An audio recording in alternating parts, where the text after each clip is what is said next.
अगर आप अपने किसी भी small family functions, get together, birthday party, office meeting, conference या किसी भी दीगर इवेंट के लिए एक बेहतर स्पेस की तलाश में हैं तो आपके लिए गुलबर्गा शहर के प्राइम स्पॉट तिम्मापुरी सर्कल पर जेपी पार्टी हॉल मौजूद है, जहां आप 200 से 300 लोगों के फंक्शंस यहां आराम से कर सकते हैं। एसी और नॉन एसी फैसिलिटी के साथ आपको जेपी पार्टी हॉल मिलेगा, जिसमें काफी बढ़िया sitting space, stage, dining hall, ladies और जेंट्स के लिए सेपरेट टॉयलेट और 2 व्हीलर पार्किंग की सहूलत यहां मौजूद है। आजकल छोटे functions, get together, office meeting और कॉन्फ्रेंस के लिए इस तरह के पार्टी हॉल की सख्त जरूरत थी। शहर के heart of the city Timmapuri circle beside Asian bakery JCP hotel के बिल्कुल करीब जेपी पार्टी हॉल मौजूद है। यहाँ मिलने वाले फैसिलिटीज की अगर हम बात करें तो वेज और नॉन वेज में आपकी पसंद के मुताबिक खाना मिलेगा और स्नैक्स और चाय की सहूलत भी यहाँ अवेलेबल है। स्टेज डेकोरेशन के अलावा बर्थडे केक भी आपको यहाँ फराहम किया जाएगा। ऑफिस मीटिंग और कॉन्फ्रेंस के लिए प्रोजेक्टर, म्यूजिक सिस्टम और माइक का इंतजाम भी यहाँ किया जाएगा।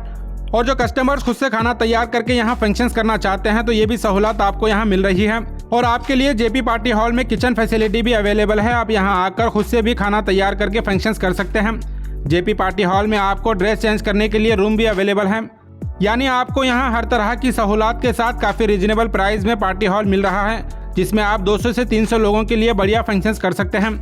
पिछले कई सालों से तिम्मापुरी सर्कल जेसीपी होटल के करीब जेपी रेसिडेंसी लॉज मौजूद है और यहाँ खासकर कॉलेज स्टूडेंट्स और बिजनेस के रिलेटेड विजिट करने वालों के लिए ओपन बेड फैसिलिटी भी अवेलेबल है। आपको यहाँ से railway station, bus stand, colleges और बिजनेस स्पॉट्स काफ़ी करीब पड़ते हैं और यहाँ खासकर जेपी पार्टी हॉल बनाया गया है, जिससे शहर की आवाम फ़ायदा हासिल कर सकती है। मज़ीद तफसीलात के लिए आप स्क्रीन पर दिए नंबर पर कॉन्टैक्ट भी कर सकते हैं।